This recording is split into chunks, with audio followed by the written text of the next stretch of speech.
All right, this one's gonna be quick just because I'm really freaking tired. Today was class number 23, the double leg takedown with a conservative opponent and the double underhook pass. So this was familiar to me for a couple of reasons. Number one, double underhook pass I learned when I was training before at my old Keep Showing Up University, so it was familiar. The double leg I haven't done since high school wrestling, which was over 25 years ago, I guess. Yeah, that's a long time ago.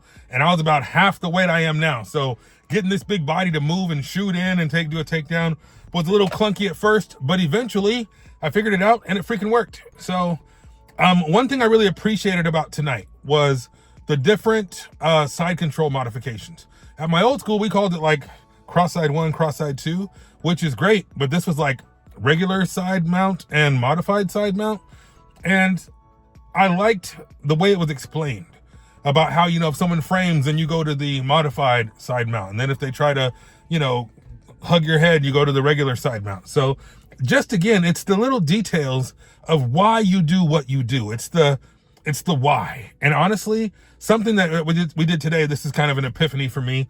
I've almost always done side control on my knees. I don't know why. I guess because I was always trying to get to mount. But in maintaining a position and holding the pin, holding the position, the way that we flattened our body out in the regular side control or side mount, whatever you want to call it, and the modified side mount, the pressing of the hips, almost like Gracie Combatives, like you're going to slide through, but not really. You're just kind of pinning the arm down. That was something that was never really explained to me. I never really thought of or knew or understood. So now I have like a frame of reference, like if they do blank, I do blank, which is great. And I also have a frame of reference, like I don't have to get ready to move. I can just hold this position. And with as big and as heavy as I am, I could probably wear out a lot of people just by holding that position. As a matter of fact, I was taught how to get some subs from that position. Like if I went to the Gracie Combatives and I could just put weight on the chest and do the old crusher, I don't know what to call it, but it was like the big guy squeeze all the freaking air out of your lungs submission, right? That was cool. It's late. It's 9:15 or something like that. I was at school, obviously, from 7:30 until 3:30. No, probably like 4:30. Then I drove down here to Torrance. I watched both kids' classes. I watched the master cycle class. I was grading papers and stuff while I waited. But I really wanted this class because I haven't taken this one yet. There are a number of classes on my spreadsheet, which you saw in the other video, that I haven't taken yet. And I know that if I want to hit my goal of becoming an instructor, I need to get these all done. Now, I'm not in a rush. I'm going to take my time. I want to make sure I understand this stuff fully, and I want to pass the freaking test with the 95, or damn it, if I can get 100%, I will. I heard they don't give 100s. So a 99, right?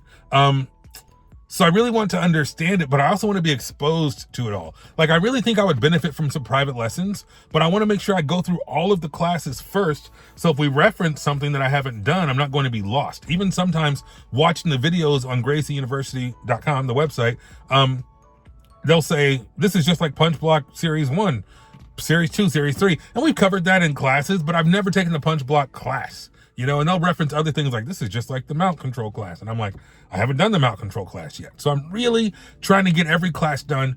I'm really trying to check every class off the list so I can have a full understanding and exposure to the curriculum. And then, of course, you take it twice. Once you take it twice, you can start doing the master cycle fundamentals. You can start preparing for the test. I think once I've done every class twice, I'll really start fine tuning, which might be where I'll start doing the private lessons, if you will. But no, I enjoyed it. The double leg was clunky at first, but eventually it worked. Sam and Alex were like, hey, that looks really good. The double underpass was kind of like review for me, but I appreciated them breaking it down step by step and explaining the why of each stage. Even the variation where somebody, if you land in the guard and they're holding you, how to pop your head out and posture up and all this stuff. So again, these are things that I kind of knew. I didn't really have a name or a way to articulate it, so now I have a way to articulate it. And also, I think the way that Gracie University teaches it and explains it is magical. I like understanding the why behind the what. I like understanding if they do blank, you do blank, put your leg here, put your hand here because of this.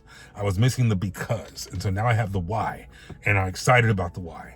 And I think I'm going to be back tomorrow, because tomorrow is the trap and roll, which, dear God, I've done the UPA, the trap and roll, more times than I can count, but I haven't done it on this Gracie University sheet. So I need to go ahead and get my connection card checked off for the trap and roll. So I'll be back tomorrow, y'all. And I think that's going to be it. Double leg takedown and the double underhook pass. Awesome stuff. I enjoyed it. See you next time. Stay focused. Stay positive, stay vigilant. Take care.